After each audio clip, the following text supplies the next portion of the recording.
Setelah sempat dinyatakan bebas di Pengadilan Negeri Lahat, RF pimpinan Pondok Pesantren Al-Fatah Kabupaten Lahat yang juga saat ini menjabat Kepala Kemenak Banyuasin akhirnya dinyatakan bersalah oleh Mahkamah Agung dalam kasus asusila yang dilakukan terhadap santrinya tahun 2014 silam.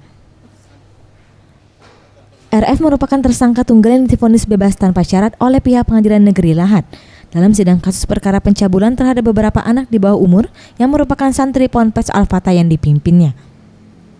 Atas putusan tersebut, pihak Kejari Lahat langsung membuat memori dan melayangkan berkas kasasi ke Mahkamah Agung.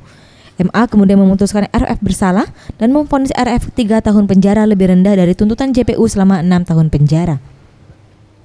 Kasasi yang diajukan pihak Kejari Lahat dikabulkan oleh MA, sementara salinan putusan sudah diterima pihak Kejaksaan pada Senin 23 Maret yang lalu.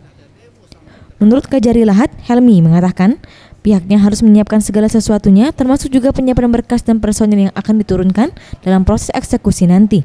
Helmi berharap agar terpidana RF dapat bekerja sama dengan baik saat dieksekusi. Kejaksaan Negeri Lahat telah menerima pemberitahuan petikan putusan kasasi Mahkamah Agung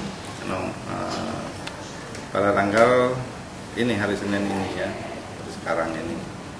Mana dalam pemberitahuan itu berdasarkan putusan Mahkamah Agung nomor 1861 ya K/2015 yang pada pokoknya menyatakan bahwa pemohon kasasi ini penuntut umum pada Kejaksaan Negeri Lahat permohonan kasasinya diterima.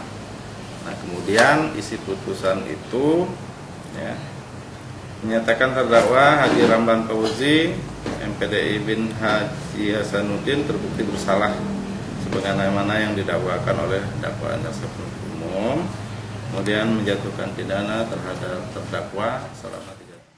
Zulfikri, Sriwijaya TV.